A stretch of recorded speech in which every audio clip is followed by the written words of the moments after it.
So the mental projection towards future creates the stresses between where I'm here, but I want to be there. And for many humans, that is their predominant state.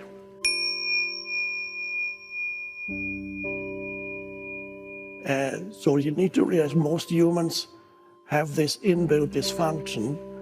They cannot acknowledge the present moment. Unconsciously, they regard the next moment, whether it's a minute from now, or an hour from now, or 2 years from now, always regard it as more important. Whenever you are impatient, trying to get somewhere, waiting for something impatiently, what's the next thing I have to do? And now I have to do that. And you're pulled in all kinds of directions. What's now? Oh, now I have to do that and that and that. And there's always the pull towards the next thing.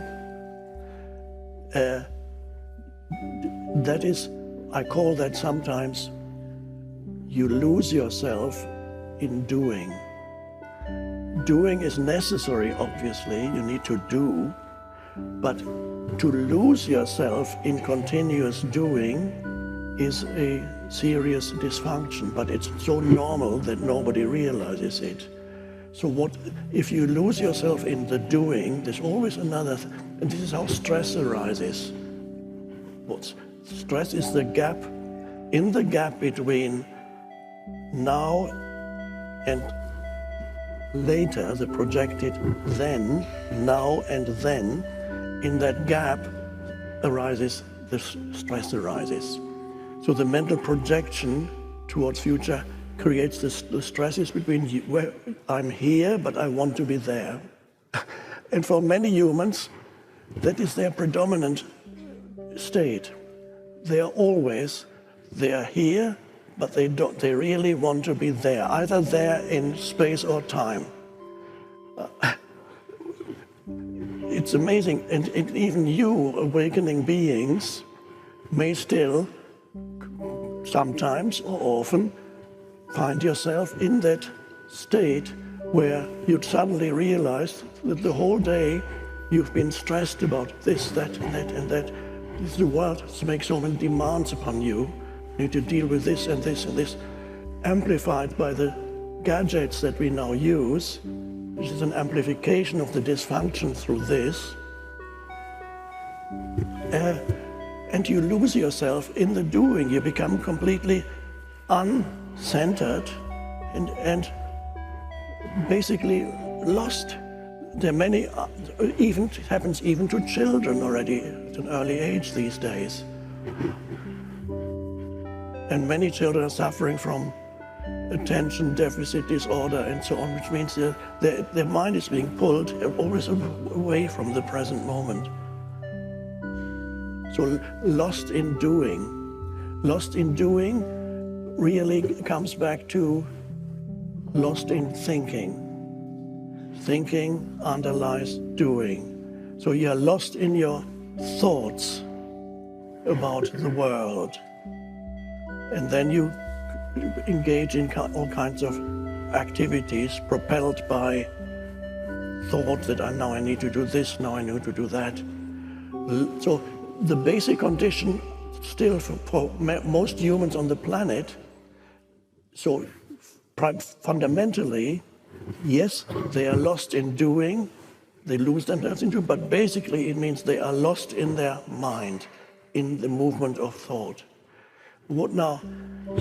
You identify then, they identify with every thought that arises, and many thoughts are about future or the past.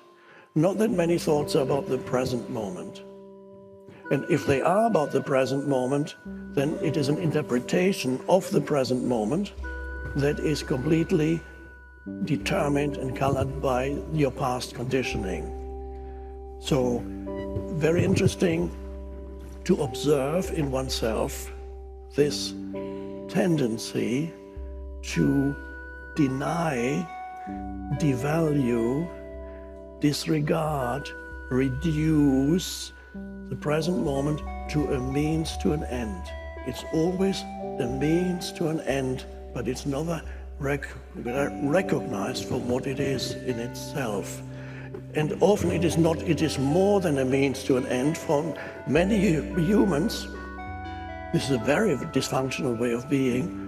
For many humans, the present moment is actually regarded unconsciously as an obstacle that they need to get beyond. There's a continuous underlying unease.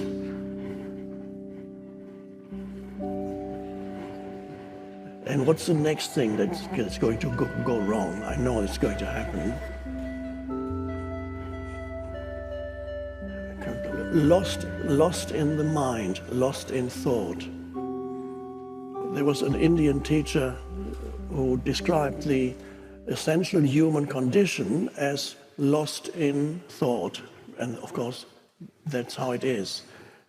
This movement of thought gives you your sense of identity. Then the unease, the uneasy narrative, the problematic narrative of me and my life. I have to think about this when I wake up in the middle of the night, and I carry this heavy burden of my problematic life. For many humans, their identity is unconsciously regarded as a problem to be solved. I am a problem that I'm looking for a solution to this problem that I am. And of course, then you go to a therapist. Now, if the therapist is good, he might be able to take you beyond that. Depends. If he or she is not good, then you get more deeply entrenched, and 15 years later you are still undergoing psychoanalysis and find ever deeper layers of complexity in your past, and there's no end to it. So, the present moment is devalued, not recognized, regarded either as a means to an end or an obstacle. That is for many humans, that is their predominant state of mental emotional state. And as I said, their identity is derived from that. So it's the error lies in identification with thought. Now the question arises, who or what is it that identifies with thought? If I am not the story that I tell myself about who I am, if I am not ultimately that, then who or what am I? And what is it in me that identifies with the story? What is it that creates this sense of identity that exists mostly in a state of unease, or very often discontent, because it cannot acknowledge the present moment. That is the ego, by the way. That's what we call it, the egoic sense of self. There's a very simple spiritual practice to get you to the realization of who or what it is that identifies. I suggest at this moment that observe yourself internally right now to see if there's any lingering emotion in you, perhaps from earlier today, or an hour ago, or yesterday, or the past 2 years, or the past 10 years. Is there any, and can you feel, for example, is there an irritation somewhere? Is there some kind of anxiety? Is there kind of heaviness, a certain heavy mood, a despondent mood, perhaps? Is it lingering there? Is there anger, big thing, some residue of anger from what happened earlier? Is that in you? And then normally humans would say, I am angry. Or they would say, I am anxious, I'm fearful, I am in a bad mood. Now, there's already a delusion when the moment you say, I am angry or I am anxious, that indicates already that you have identified with the emotion of anger or the emotion of sadness or the emotion of fear. You have identified, you equate I with what arises in your field of consciousness. So you say, I'm angry. It would be more correct to say, there is anger in me right now. Now, it may sound a trivial difference between saying, I am angry and there's anger in me, but there's a significant difference which goes beyond mere syntax, how you put words together. Because when you say I am, you equate I with whatever condition is there in you. This applies to emotion and it also applies to thought. Because anger is often, it's not just the anger as emotion, the anger also exists as angry thoughts. And then they reinforce each other. It's a vicious circle. When you are trapped in irritation or anger, the emotion feeds the thought, and the thought feeds more energy to the emotion. It's a vicious circle, and you don't want to get out of it. You might notice when you observe an angry person or a despondent person or an anxious person, they don't really want to be free of the anger. They don't want their... If you suggest it to an angry person, you can be free, you will not get a pleasant answer. And you've seen angry people who they are in the grip of anger or irritation, they cannot help it, then they shout at you and then they leave the room, and a minute later the door opens, they come back because they thought of something else to insult you with. They are in the grip of it. There is complete identification with thought and emotion. They are lost in thought, they are lost in emotion. But who or what is it that is lost? If I'm not the thoughts and the emotion, who or what am I? Okay, I just asked you to just have a look inside yourself and see what it is, if there's anything there that's jarring and doesn't feel good, but it's there.